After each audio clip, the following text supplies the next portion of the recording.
On retrouve tout de suite l'invité de la semaine de Radio CHU. Bonjour et bienvenue sur Radio CHU. Aujourd'hui, l'invité de la semaine est Philippe Dort, conseiller régional d'Aquitaine et président de la Maison de l'Aquitaine à Paris. Bonjour Philippe Dort, merci d'être avec nous. Bonjour, merci de m'accueillir. C'est un plaisir de vous recevoir dans notre studio. Merci. Alors, nous allons parler donc de votre première fonction qui est celle de président de la Maison de l'Aquitaine à Paris. Est-ce qu'on peut rappeler ces missions en sachant que, si je me souviens bien, il y a un centre d'affaires, mais aussi c'est une véritable ambassade de l'Aquitaine à Paris. Absolument, c'est une maison qui est située d'abord au cœur de la capitale, rue des Pyramides, boulevard de l'Opéra, à 10 mètres de l'Office de tourisme de Paris, donc c'est vraiment très très bien situé. Et c'est le président Rousset en 1998 qui a eu cette idée, ça a été mis en œuvre en 2000, mais qui a eu cette idée de mettre en place à Paris une ambassade de manière à ce que d'abord on puisse accueillir les entreprises, les PME, les PMI surtout, les grandes entreprises ont souvent des sièges à Paris, les accueillir à Paris avec, en leur proposant des bureaux, des salles de réunion, de manière à ce qu'ils puissent recevoir leur clientèle parisienne sans avoir à débourser des sommes astronomiques, tout en payant bien sûr, mais de manière assez modeste, et en ayant tous les moyens pour pouvoir faire, comme on dit, leur business à Paris. Donc c'est un plus pour les entreprises d'Aquitaine pour démarcher leurs clients et avoir des marchés parisiens pour nos entreprises d'Aquitaine. Et puis c'est aussi bien sûr une vitrine puisque nous avons à communiquer sur la région au niveau du tourisme. C'est une grosse région touristique, c'est la 5e région de France en termes d'accueil de touristes et puis aussi de tous les produits du terroir. Le vin, mais il n'y a pas que le vin, il y a tout un tas de produits en Aquitaine extraordinaires, en passant par le foie gras, le caviar de Gironde, enfin, etc. Je ne vais pas tous les citer. Et également tout ce qui a trait à l'économie d'Aquitaine au niveau des nouvelles technologies. L'Aquitaine est une région qui est très en pointe avec des entreprises très spécialisées, les laser mégajoule, on a énormément de sociétés très en pointe sur le numérique. Donc c'est vraiment l'ambassade de l'Aquitaine pour montrer à tous les gens qui viennent à Paris, il n'y a pas que des Parisiens, eh bien, que c'est une région dynamique, où il fait bon passer ses vacances, et aussi où les entreprises eh bien, ont des marchés à Paris, et puis parfois grâce un peu aux moyens qu'on peut mettre à disposition de nos entreprises régionales. Alors justement, combien d'entreprises régionales sont-elles venues dans il y en a bien 5 à 700 qui viennent, alors qui viennent parfois régulièrement, d'autres de temps en temps. Il y a même des showrooms qui sont organisés. Par exemple, il y a une entreprise d'Aquitaine qui fabrique des vêtements de ski et qui présentent leur collection chaque année à la Maison d'Aquitaine. Ils vendent tout aux revendeurs, aux boutiques parisiennes. Et donc, vous voyez, ça c'est quand même très très large comme utilisation. Il y a des entreprises qui font de la formation. Il y a, par exemple, des entreprises d'Aquitaine qui ont lancé des demandes d'embauche. S'ils ont beaucoup de CV qui viennent de la région parisienne, plutôt que de faire venir les gens, ils prennent un bureau à la Maison d'Aquitaine et ils les reçoivent pour les auditionner. Donc c'est en fait tout ça. Donc ça fait un turnover très important de sociétés, de toute orientation technique, de tout sujet, sur tout sujet. Donc elle existe depuis 10 ans. Voilà. C'est l'heure du bilan, j'imagine. Oui. Quel bilan vous pouvez en tirer ? Écoutez, c'est un bilan qui est plus que positif, puisque déjà, en ce qui concerne le centre d'affaires, donc les entreprises et les locaux, on commence à être un peu, sinon à l'étroit, mais un peu surbookés. Beaucoup de structures demandent à utiliser nos locaux, donc on est vraiment avec un chiffre d'affaires qui augmente régulièrement. Beaucoup d'animations sont organisées également à la Maison d'Aquitaine sur des sujets qui concernent les Aquitains. Un auteur, par exemple, une exposition thématique sur un sujet qui concerne l'Aquitaine. Dernièrement, par exemple, l'Aquitaine est une terre où on tourne beaucoup de films ou de séries télévision. Et donc, on a fait une exposition sur tous les films qui ont été tournés en Aquitaine ces 20 dernières années. C'est là qu'on se rend compte qu'il y en a énormément. Donc on est vraiment, on est parti un peu sans trop savoir si ça allait fonctionner, ça fait plus que fonctionner. Ça, vraiment, c'est devenu comment dirais-je, un pôle important sur Paris. Il se passe beaucoup de choses.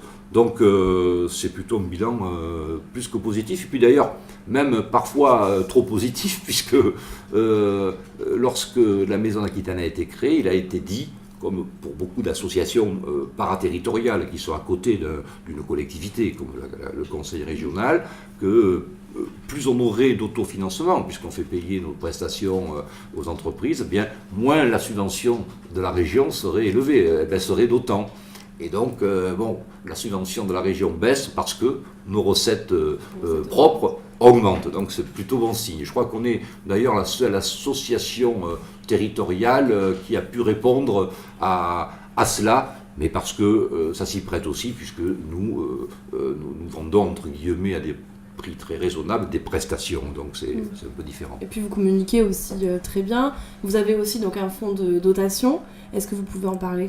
Oui, alors un fonds de dotation qui est à part, qui est une structure à part, qui est présidée par Jean-Michel Oudinot, donc qui est une structure qui est faite pour collecter des fonds auprès de sponsors. Ces sponsors, enfin de mécènes, c'est mieux que sponsors. Nous, on les appelle des ambassadeurs de l'Aquitaine. Et bien sûr, les entreprises qui donnent de l'argent pour la Maison d'Aquitaine, pour des actions de la Maison d'Aquitaine, défiscalisent à hauteur de 60%. Quand on donne 100 €, en fait, ça coûte à l'entreprise 40 €. Et cet argent ne peut être utilisé uniquement pour des actions. On ne peut pas l'utiliser pour du fonctionnement. Donc, régulièrement, quand nous avons des actions à mener, avec nos ambassadeurs d'Aquitaine qui souhaitent s'investir pour une action particulière, je demande au président du fonds de dotation de bien vouloir accepter de verser les sommes qu'il a pu récolter pour cette action précise. Donc ça permet justement de pouvoir faire plus d'actions ou des actions encore, plus finement organisées, avec un peu plus de moyens. Voilà. Finalement, c'est un cercle vicieux.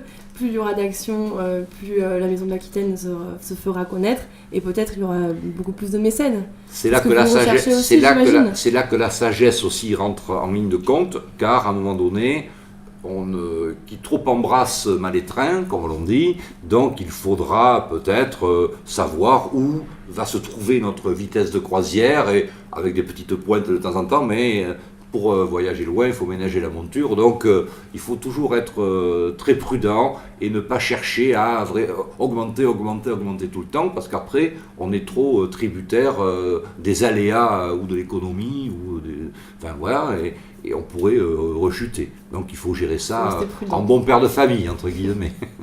Tout à l'heure, vous avez évoqué donc le tourisme qui est très important en Aquitaine. Est-ce que c'est la principale source de revenus de la région ? C'est la seconde. Le tourisme, c'est le deuxième poste du produit intérieur brut d'Aquitaine. C'est environ 4 milliards d'euros. C'est 14 millions de touristes. C'est beaucoup. Le touriste, alors l'unité de calcul d'un touriste, c'est la nuitée. Quand on vient une journée dans une région, dans un département, etc., on n'est pas un touriste, on est un visiteur.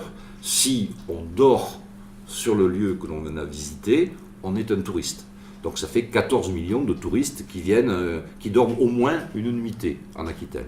Donc effectivement, c'est un gros poste.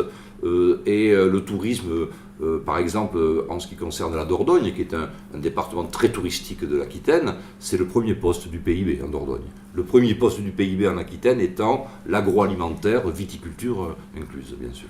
Donc l'attractivité du tourisme de la région, vous l'avez dit, c'est la richesse gastronomique, mais la richesse aussi peut-être historique. Vous avez parlé de la Dordogne, je pense à Lascaux. Oui.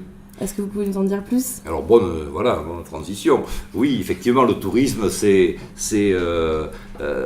bien sûr en Aquitaine d'abord la façade atlantique. Bon, ça, c'est les grands espaces. Il y a eu une très bonne gestion pendant des années avec ce qu'on appelait la MIACA, qui était une mission interministérielle, qui a fait en sorte que l'Aquitaine ne se retrouve pas comme la Méditerranée, la Riviera, avec des bâtiments partout. Et on a fractionné un peu la côte de manière à garder ces grands espaces naturels. Ensuite, bien sûr, ce sont les grandes villes. Bordeaux attire beaucoup, mais l'intérieur de la région aussi, et bien sûr la Dordogne avec la vallée de l'Homme, avec Lascaux, qui est la grotte la plus connue au monde. Elle est étudiée partout dans le monde, de Chine en passant par le Japon, les États-Unis, l'Australie. Il n'y a pas une école d'architecture où en première année on n'apprend pas Lascaux comme un abri naturel qui est utilisé par l'homme. En l'occurrence, Lascaux, c'était un sanctuaire, c'était pas pour habiter, c'était un sanctuaire. Alors effectivement, la région s'investit beaucoup sur Lascaux, puisqu'on parle de Lascaux. La grotte originale est interdite à la visite depuis les années 60. Et aujourd'hui, cette grotte est toujours impactée par les visiteurs du premier facsimilé qui a été réalisé. En 1982, on a réalisé un premier facsimilé qui était pour l'époque extrêmement bien fait. Il était précis au centimètre et ça attire 250 000 visiteurs. Et ce premier facsimilé se trouve sur la colline sous laquelle se trouve la grotte d'origine. Et donc, par capillarité, avec l'oxyde de carbone, les véhicules, etc., ça a impacté sur la santé de la grotte encore. Et donc, il a fallu sanctuariser la colline. Et si on sanctuarise la colline, plus personne ne pouvait accéder ni à la grotte originale, bien sûr, mais ni au premier facsimilé. Et donc, il a été décidé de refaire un second facsimilé, mais là avec des technologies extrêmement pointues, qui va pouvoir présenter une grotte quasiment au millimètre, et avec toute l'ambiance, l'humidité, la température, l'odeur, enfin ça va être quelque chose d'extraordinaire. C'est un très gros projet de 50 millions d'euros qui est cofinancé par la région Aquitaine à hauteur de 17 millions, par le département de la Dordogne, l'État, l'Europe, enfin c'est une très grosse opération. Et comme Lascaux est connu dans le monde entier et que la Dordogne et l'Aquitaine veulent en faire, comme on dit, un produit touristique d'appel important, il a été décidé, avant de réaliser cette grotte qui va être livrée en 2016, il a été décidé de faire une exposition qu'on appelle Lascaux, l'exposition, et qui tourne dans le monde entier. Elle est allée, j'ai eu la chance de l'inaugurer pour la première fois à Chicago.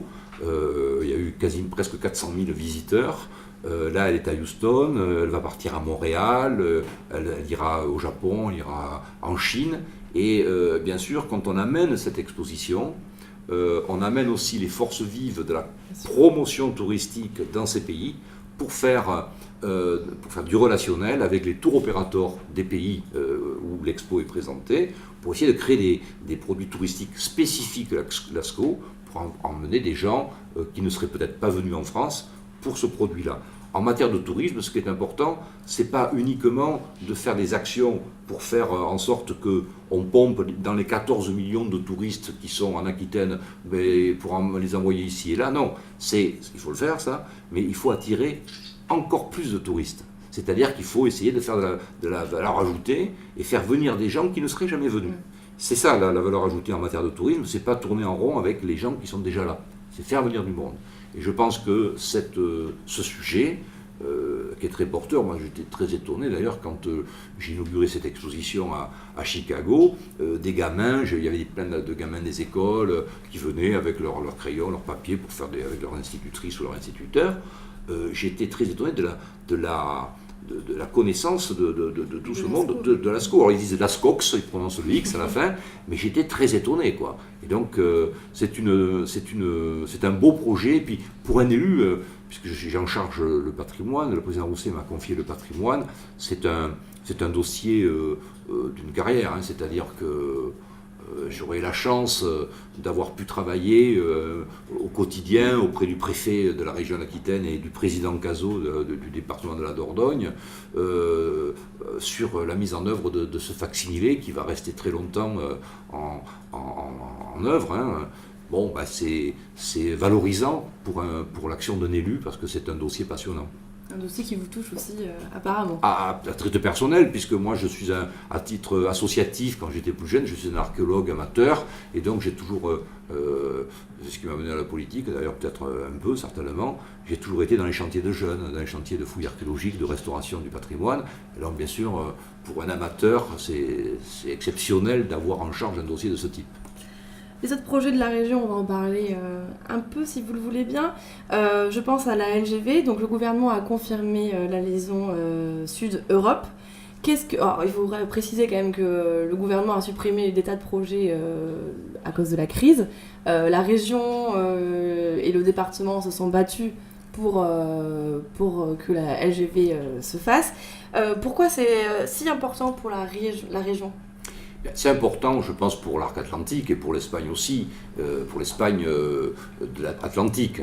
Le commerce européen passe par le couloir rhodanien, c'est-à-dire Paris-Lyon et puis ensuite la Catalogne. Bon, il est très très important pour que l'Europe soit harmonisée et équilibrée, qu'il y ait des outils de transport performants qui irriguent la façade atlantique et même aillent sur l'Espagne. C'est important pour Bordeaux, la Gironde, l'Aquitaine, que bientôt on mettra 2 heures pour aller à Paris. Mais ce qui est très important, c'est de continuer cette ligne vers l'Espagne, de manière à ce qu'on puisse être depuis Bordeaux à 1 heure de Bilbao, et puis à 2 heures de Madrid ou 2h30. Bon, donc c'est vital pour le développement économique de notre région.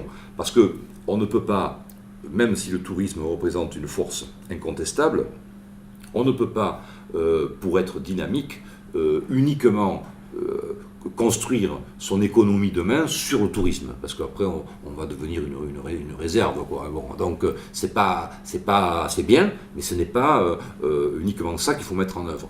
Et la rapidité des transports, la qualité des transports est fondamentale, c'est fondamental pour pouvoir désenclaver un peu l'Aquitaine. Et puis si on arrive à faire cette LGV Bordeaux, ensuite l'Espagne, ça va libérer la voie SNCF actuelle que l'on pourra dédier au transport de fret. Puisque le fret, ce sont des trains de marchandises donc, qui roulent moins vite et qui souvent roulent la nuit.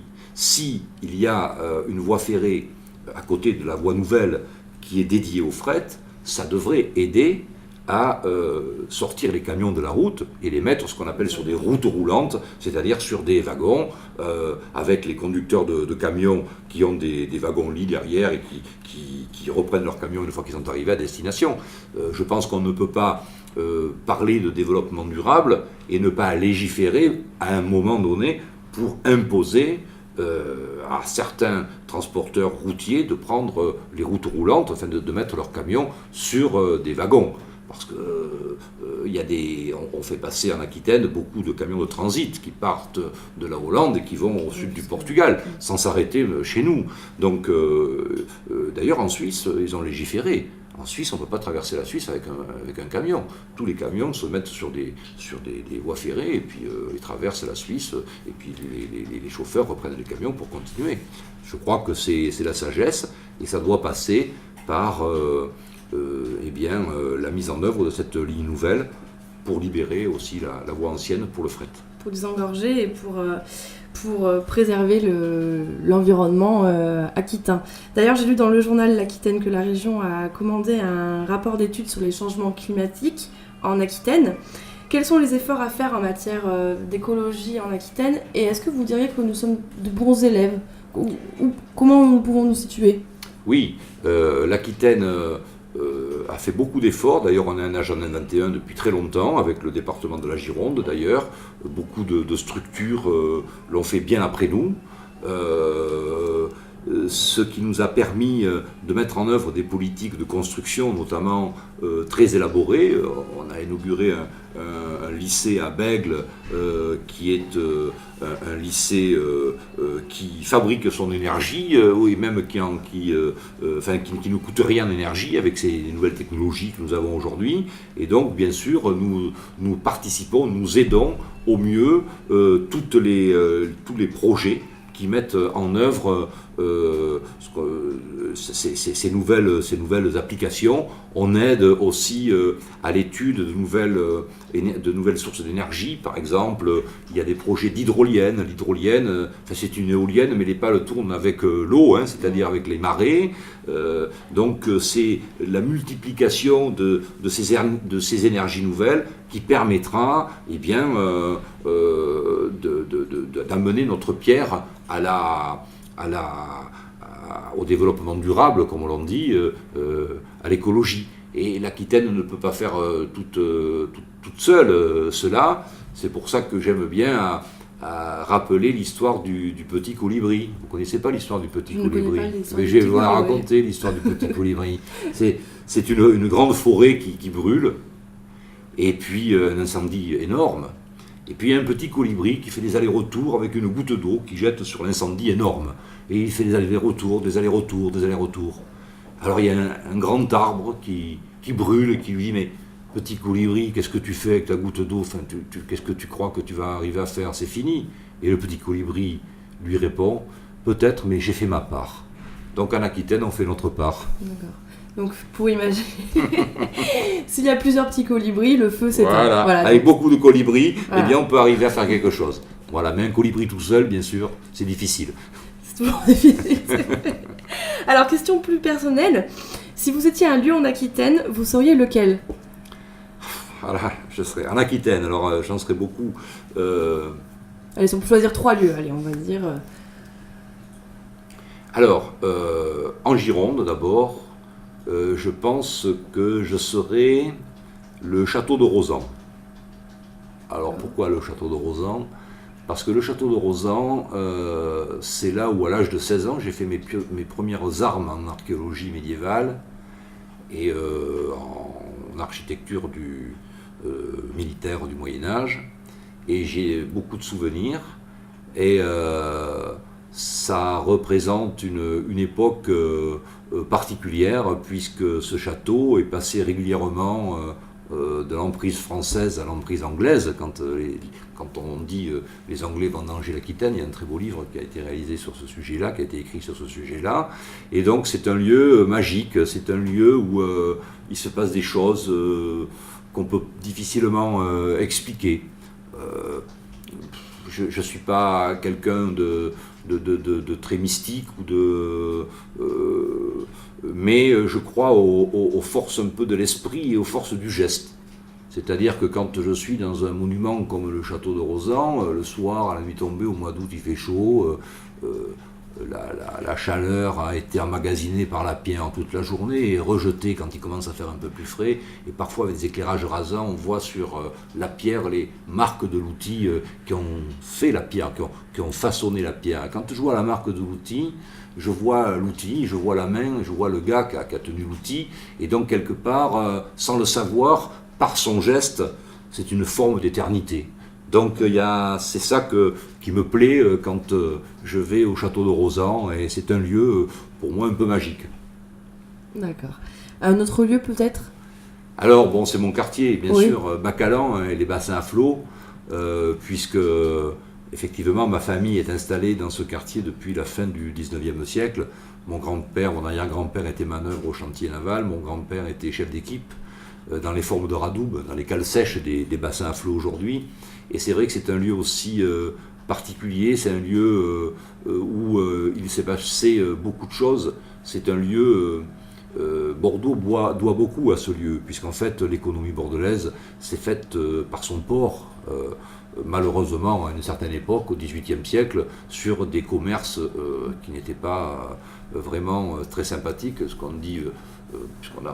la traite négrière. Voilà, on dit pudiquement le commerce du bois d'ébène. Hein. Bon, mais ça fait partie de notre histoire, et l'histoire est têtue, elle est comme les faits, hein. C'est têtu, les faits, FAITS, hein. C'est têtu, et donc un jour ou l'autre, il faudra en parler quand même. Mais les bassins à flot de Bordeaux, c'est tout ce qui s'est passé entre l'Afrique, les Antilles et nous, c'est l'arachide, c'est la Seconde Guerre mondiale, parce que inéluctablement il y a eu la construction de la base sous-marine, mais le port de Bordeaux n'a jamais été un port de guerre, sauf pendant les guerres. Par contre, ça a été un port où les chantiers navals ont construit beaucoup de bateaux de guerre. Merci beaucoup Philippe Dort. Et merci à vous. Vous pouvez réécouter cette interview sur radiochu.com.